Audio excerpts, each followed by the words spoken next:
है निष्कर्ष भारत के साथ और मैं हूं मनोज चतुर्वेदी। प्रधानमंत्री कल 91वीं बार सिवान, बिहार की धरती सिवान पर पहुंचे और करीब करीब 10,000 करोड़ की परियोजनाओं का शिलान्यास और उद्घाटन किया।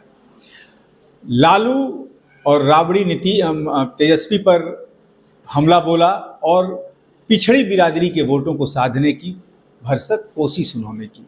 इन तमाम मुद्दों पर बात करेंगे। हमारे साथ अंजुम आरा हैं, जदयू की प्रदेश की प्रवक्ता हैं, कद्दावर नेता हैं। पहले तो स्वागत है जी, बहुत बहुत शुक्रिया। क्या कहिएगा, 91वीं बार आए और बस उससे गरीबों को क्या मिला? कुछ ठोस दिया नहीं बिहार। अब कैसा ठोस चाहिए आपको? करीब 10,000 करोड़ रुपए की सौगात देश के माननीय प्रधानमंत्री जी ने बिहार को दिया, दे करके इस बार वो गए हैं। अनेकों सौगात कहा ही जाता था, विपक्ष एक नैरेटिव प्रोपेगेंडा उड़ा दिया जब देश का बजट प्रस्तुत हुआ तो ये बिहार का बजट है। तो ये तो बिहार और बिहार वासी को 14 करोड़ बिहार वासियों के लिए सम्मान, गौरव और जश्न मनाने का था ना, कि कभी बिहार को सेंट्रल की, केंद्र की सरकारें उपेक्षित रखा करती थी। बिहार किस देश के किस हिस्से में है और उसका क्या स्थिति है, केंद्र को कोई मतलब नहीं होता था। हमारे जितने भी माइंस एंड मिनरल्स थे उसका शोषण और बिहार का दोहन जितना हो सकता था तब तक की उतनी सरकारों ने किया। और यही कारण है कि बिहार की स्थिति क्या बनी थी बताने की जरूरत नहीं है। बीघा बिहारी आप भी इस बात को समझते हैं। तो ये हम सभी के लिए वाकई में गौरव का बात, सम्मान की बात है कि केंद्र का बजट जब प्रस्तुत होता है पटल पे तो देश में एक नैरेटिव कहा जाता है ये बिहार का बजट है।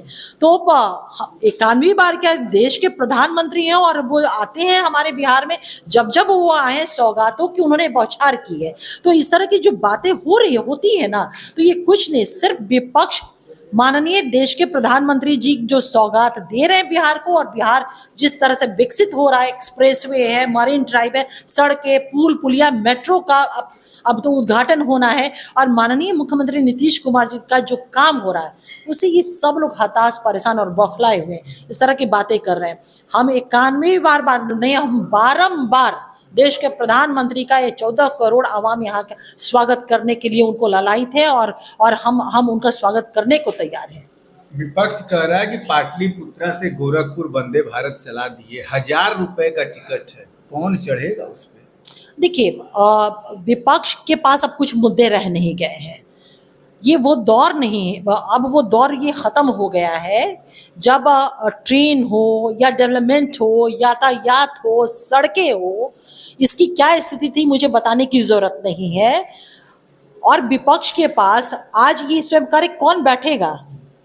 वो नहीं बैठते हैं क्या? उनके लोग नहीं बैठते हैं क्या?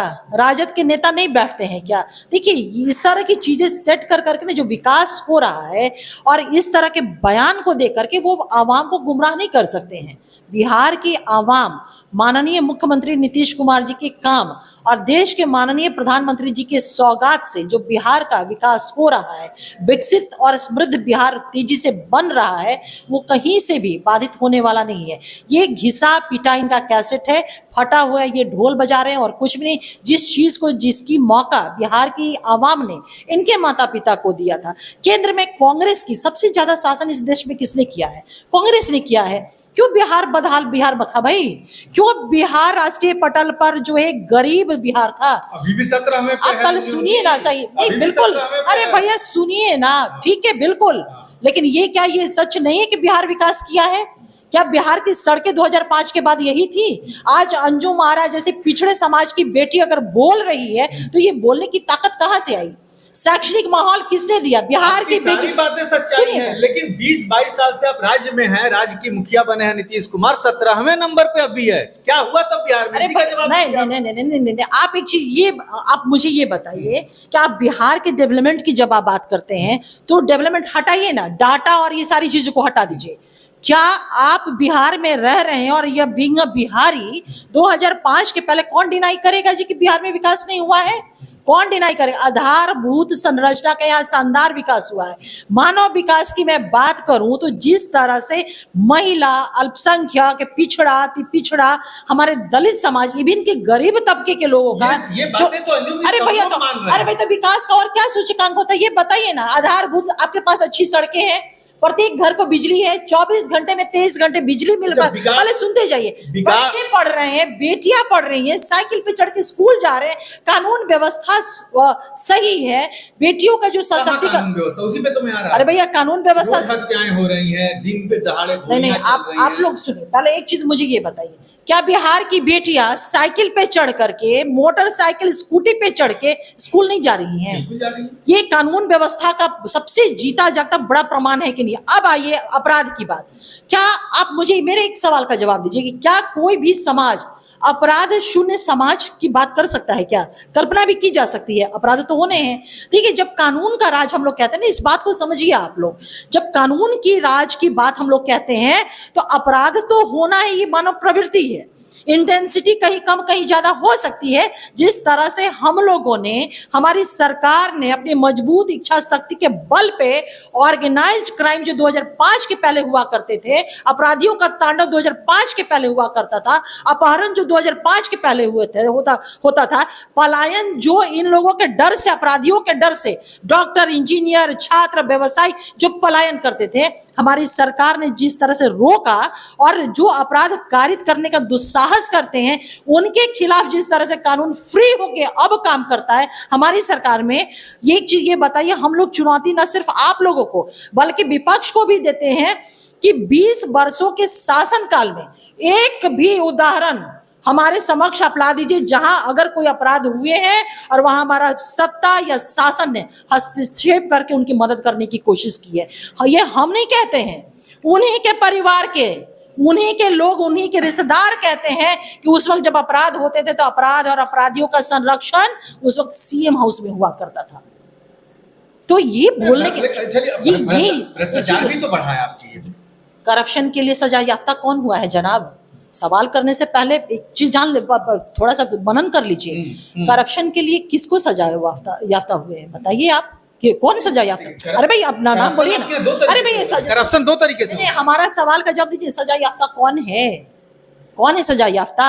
लैंड फॉर जॉब मामले में कभी ईटी, कभी सीबीआई, कभी कोर्ट में, यहाँ से कोर्ट से पटना, पटना से फिर दिल्ली, कौन हाजिरी बजा रहा?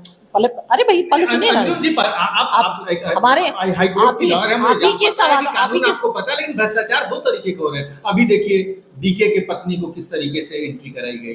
दूसरा, आप एक बहुत काबिल वकील हैं हाई कोर्ट की, आपको भी ये पता है कि 10 साल की प्रैक्टिस होनी चाहिए तब एडवोकेट ऑन रिकॉर्ड होगा सुप्रीम कोर्ट में। कैसे ये सब हो रहा है? अब एक चीज ये बताइए, आप जिन बातों पे सवाल उठा रहे हैं ना, पढ़ी लिखी शिक्षित महिला श्रीमती राबड़ी देवी जी के बारे में आपका क्या ख्याल है? बहुत काबिल महिला थी, उनसे काबिल कोई महिला इस बिहार में नहीं था जनाब। बिहार की मुख्यमंत्री बनाई गई थी, इसको क्या किस एंगल से लेंगे आप? वो पढ़ी लिखी महिलाएं जो बनी है ना, उनकी पात्रताएं हैं। इसलिए मुझे लगता है कि इन सारी चीजों पे सवाल करना बेमानी है, बेमतलब का है। अगर विपक्ष इस तरह का सवाल उठाता, पहले सुनिए ना, नहीं, कानून को ताक पे रख किया गया है। अब कैसे कहिए एलिजिबिलिटी? आप चले जाइए एक्ट को देख लीजिए, एक्ट में जो अहर्ताएं अगर फुलफिल ना कर रहा हो तो आप कह सकते हैं कि कानून को ताक पे रख। देखिए कैसे सवाल, देखिए हमारा यह स्पष्ट मानना, देखिए विपक्ष को इस विषय पे सवाल उठाने का कोई मोरल ग्राउंड नहीं है। इसलिए नहीं है कि बहन मीसा भारती जी मनोनीत होती हैं, प्रसाद प्रणीत जो कहते हैं कि नहीं होता है कि उनको मिल गया, बेटी है, राज्यसभा सांसद चली जाती हैं। अभी उनका टेन्योर है राजद में, और कोई बेटियां जो है ना उस योग्य नहीं थी, उसके बाद लोकसभा वही जाती हैं। प्रवासी हैं श्रीमती रोहिणी आचार्य जी, और कोई महिला बेटियां जो है ना राजद की जो कार्यकर्ता थी, बरसों से झंडा जिंदाबाद कहा होगा, नहीं थी, सारण से उनको टिकट दे दिया जाता है। भाई जो है ना वो बनते हैं मंत्री, तेज प्रताप जी जो अभी विधायक हैं, ये बनते हैं डिप्टी चीफ मिनिस्टर, अभी नेता प्रतिपक्ष है। अभी देख लीजिए हाल में कौन है नेता प्रतिपक्ष विधानसभा, कौन है नेता प्रतिपक्ष विधान परिषद, उनकी माताश्री। लोकसभा में उनकी बहन श्री हैं, विधायक उनके भाई हैं, तमाम तो वही लोग हैं ना, तमाम वो। तो ऐसे विपक्ष को जो स्वयं आकंठ तक डूबा है, क्या सवाल करने का या इस पर टिप्पणी करने का उसको नैतिक पात्रता बिल्कुल ही नहीं है। हमारा देखिए बहुत ही स्पष्टता के साथ हमारा स्पष्ट मानना है कि डेमोक्रेसी में अगर कोई व्यक्ति अयोग्य है तो तो वंशवाद परिवारवाद को हम उस तौर पे लेते हैं कि वो बिल्कुल गलत है। लेकिन अगर मान लीजिए किसी परिवार से कोई आ रहा है, एलिजिबल है, योग्य है, तो अगर इस वजह से हम उसको रोक दें तो जो अवसर का अधिकार है, राइट टू अपॉर्चुनिटी, जो फंडामेंटल राइट है, कॉन्स्टिट्यूशन का प्रियम्बल है, उसका कहीं ना कहीं हम उसकी हत्या करें। अंतिम सवाल एक ले लेते हैं, समय कम है, कि कल जब प्रधानमंत्री आए हैं तो सीधा हमला उन्होंने एक तरीके से कह लीजिए कि तेजस्वी और लालू परिवार पे ही बोला है। 1990 से लेकर 2005 का पूरा उन्होंने बताया और अपने पिछड़ी जातियों के लिए कुछ नहीं किया। तो ये तमाम हमले बोले हैं प्रधानमंत्री ने, क्या कहेंगी? कहीं मैंने एनडीए जो है वो मैंने पिछड़े वोट बैंक को साधने की कोशिश कर रहा है। देखिए, हमारा जो एनडीए ना, नहीं बिल्कुल, हमारा जो एनडीए है या देश के हमारे माननीय प्रधानमंत्री या हमारे आदरणीय मुख्यमंत्री जी, ये सर्वविदित है कि वोट बैंक साधने जैसी चीजें नहीं है। ये तो बिल्कुल उन्होंने सही कहा ना कि उस वक्त का जब दौर था, पिछड़ा अति पिछड़ा वर्ग की बात करते हैं तो आरक्षण पे अगर हमला किसी ने किया था तो आदरणीय लालू जी ने ही किया था ना। जब हमारे जननायक कर्पूरी ठाकुर साहब ने अति पिछड़ों के लिए संघर्ष किया था तो ये उनके साथ खड़े नहीं हुए थे, उल्टे उन्होंने अपमानित करने का काम किया है। और ये पब्लिक डोमेन में है, ये नहीं कि मैं कोई आरोप लगा रही हूँ, पब्लिक डोमेन में ये सारी चीजें हैं।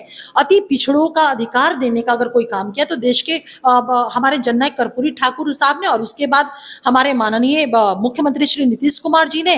और अति पिछड़ा जो हमारा आयोग है, पिछड़ा आयोग, अति पिछड़ा आयोग, ये सब, इसको संवैधानिक दर्जा किसने दिया? देश के माननीय प्रधानमंत्री जी ने। तो ये सारी चीजें, ये तो बिल्कुल सही है, वो आईना उन्होंने दिखाया है कि आप लोग अननेसेसरी पिछड़ा, अति पिछड़ा, दलित और ये तमाम वंचित शोषित वर्ग, ये सब शब्दों का आप इस्तेमाल करके अब तक आप लोगों ने बिहार की आवाम को मूर्ख बना करके अपने परिवार का संपोषण किया। अपने परिवार को आरक्षण आपके अपने परिवार तक रहा। मैंने गिनाया ना कि तमाम पद उन्हीं के परिवार के आसपास सारी चीजें हैं। तो ये बातें बिल्कुल उन्होंने सही कही। अब नेता प्रतिपक्ष को बुरा लगा है तो उन्हें बुरा नहीं लगना चाहिए, बल्कि इसे स्वीकार करना चाहिए कि वाकई में ये सही चीजें हैं। कभी भी पिछड़ा अति पिछड़ा का अगर कोई विरोधी रहा तो आदरणीय लालू प्रसाद यादव जी ही रहे।